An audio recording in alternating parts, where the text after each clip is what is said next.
Российское движение школьников и молодежи. Именно так называется совсем недавно появившаяся организация.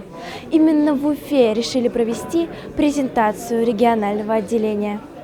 Весной 2022 года школьница из Севастополя предложила этот проект, а теперь сам Владимир Путин является главой его наблюдательного совета.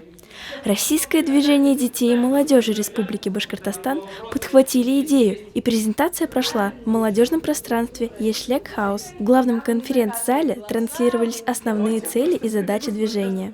Расскажи, как ты готовила свой проект? Я решила выложить свой проект ВКонтакте по своего дедушку.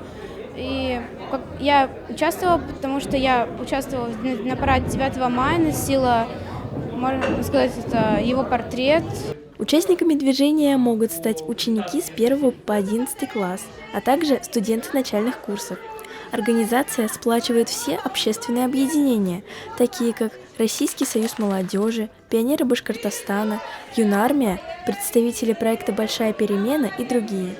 А какую идею проекта ты хочешь предложить? Я представляю нашу школу, а именно нашу гимназию, 82-ю гимназию от нашего Орджоникидзевского района.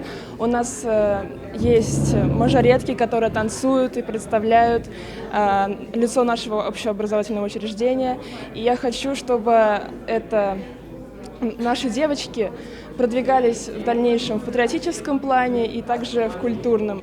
Масштабное мероприятие в Уфе познакомило ребят с движением, а они, в свою очередь, подготовили 10 проектов по различным направлениям: здоровый образ жизни и спорт, туризм и экология, зарубежные друзья и партнеры, предпринимательство и бизнес, труд и профессия и также много других. Более 60 детей и подростков из разных муниципалитетов и регионов Башкортостана проводили мероприятия в формате «Мозговой штурм». Ребят научили не бояться высказывать идеи, ведь лишних идей не бывает. Это движение поможет объединить школьников со всей России. И даже ты сможешь стать участником этого проекта. Вероника Сайгина, Исмаил Кудакаев, специально для Горы новостей.